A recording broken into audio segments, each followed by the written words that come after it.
What you're seeing is desperation politics. What he does is made by his circumstances, not by him. The whole Trump phenomena ought to say to you, wait a minute, these jerky moves that are out of whack. Richard Wolff declares that Trump has finally crossed the line, and the damage is already tearing through America's core. Each reckless tariff and desperate gamble has carved open wounds that bleed out the empire's illusion of control. What we are witnessing now is the brutal collapse of U.S. power, stripped bare and undeniable. But we are led by people who don't want to do that, because nobody wants to be the politician who has to explain to the people it's over. Giving Mr. Trump pretty much an enormous amount of power that he does not have to bargain with a powerful opposition. Trump's tariffs weren't strength. They were panic dressed up as power. Richard Wolff ripped them apart, warning they punish American consumers while shoving countries like India straight into the arms of BRICS. This wasn't leadership, it was self-sabotage, an empire kicking its own legs out from under itself. We have the greatest level of government debt. Our government debt is now trillions of dollars greater than our annual output. That was not the case. We're not doing that no more, because we can't afford it. Wolff's deeper point cut sharper. Trump's presidency is the mask of decline, loud on the outside, hollow at the core. The US isn't dictating global rules anymore. It's scrambling while BRICS rises and inequality rots the foundation at home. Trump didn't reverse America's fall. He exposed it, showing an empire clinging to denial as the rest of the world moves on. The American empire is over. But here's the kicker. If America is still the superpower, why does it keep acting like a cornered fighter swinging wildly? But I'm not about to know him. I don't even care very much. I'm interested in the forces. When I first heard Wolff break this down, it honestly shook me. Not because of Trump himself, but because of what it revealed about America. These tariffs weren't strategy. They weren't even real policy. They were panic, a desperate attempt to paper over a much bigger truth. America is no longer the unchallenged empire it once was. This isn't about one election or one president. This is about the crumbling foundation of US dominance. And Trump's so-called solutions only widen the cracks. This is impossible. What this does is negate what the whole tariff was supposed to do. Let's start with those tariffs. Wolff called them exactly what they were, shooting yourself in the foot. Trump's idea of a baseline 10% tariff on imports might sound tough at a rally, but in reality, it's a knife aimed at ordinary Americans. Clothes, electronics, cars, everything imported got more expensive, and the pain rolled straight down to families already stretched thin. The irony is brutal. For decades, America preached free markets to the world, bragging about competition and efficiency. But when the tables turned, the so-called champion of free trade started acting like a gambler on his last chips. But we are led by people who don't want to do that, because nobody wants to be the politician who has to explain to the people it's over. And that begs the question, how long can you preach free markets abroad while rigging the rules at home? Meanwhile, China was playing an entirely different game. For 35 straight years, it doubled US growth. That's not luck. That's strategy. And here's the real gut punch.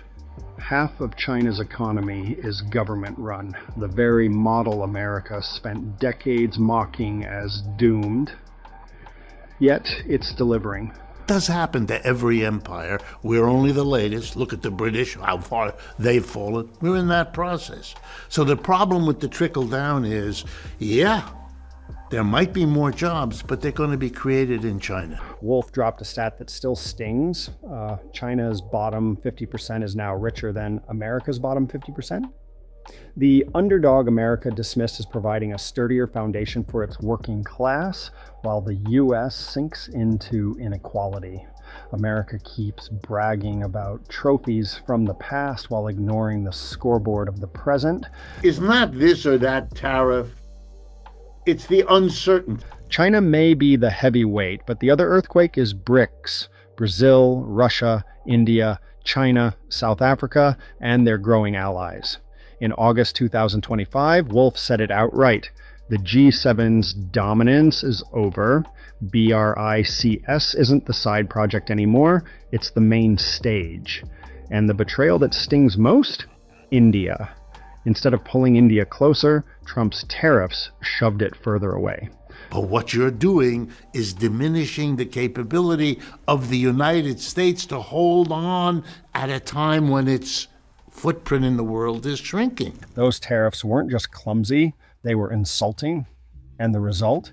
India leaned harder toward BRICS, giving America's biggest rivals a stronger alliance.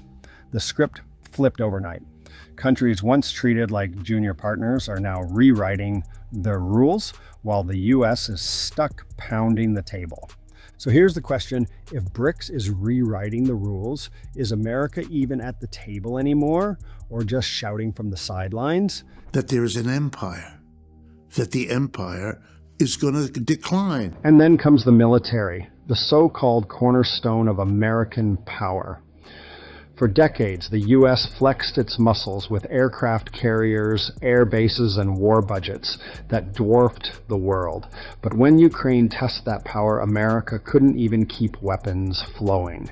Wolff said it plainly: the world is amazed at the failure of the American military. The global policeman suddenly looked like it had run out of bullets. The irony is almost comedic. The country that bragged about being the toughest fighter in the neighborhood is now the one borrowing gloves and begging for backup. If the world's greatest military can't keep its promises, what happens when the next real fight comes knocking? You've got a working class here that is very shocked. No one prepared them. That's a flaw of this culture. Inside the empire, the contradictions are uglier still. Trump's policies showed a government slashing social programs while pouring billions into ICE and militarization. One number jumps off the page: $170 billion for ICE, money for raids, detention centers, and surveillance, while millions of Americans skip meals or ration medicine. The message is clear: protect the power structure, not the people. Wolff nailed it. It's like a boss cutting everyone's pay and then rolling into work with a brand new yacht. Of what? Of a country that is in trouble and is turning on its friends because it can. And that leaves us with the real question: if America can fund walls and weapons, but not its own people, who is this empire really built for? Bold in very concrete ways, kind of to help dismantle the federal government.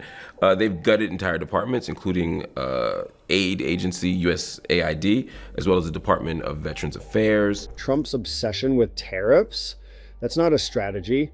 That's Rome patching walls while the barbarians were already inside the city. History doesn't repeat, Wolff says, but it rhymes. And America's rhyme sounds an awful lot like collapse. America is shooting itself in the... Decline doesn't announce itself. It creeps in. The U.S. still spends trillions on the military, still dominates Hollywood and Silicon Valley, still acts like the center of the world.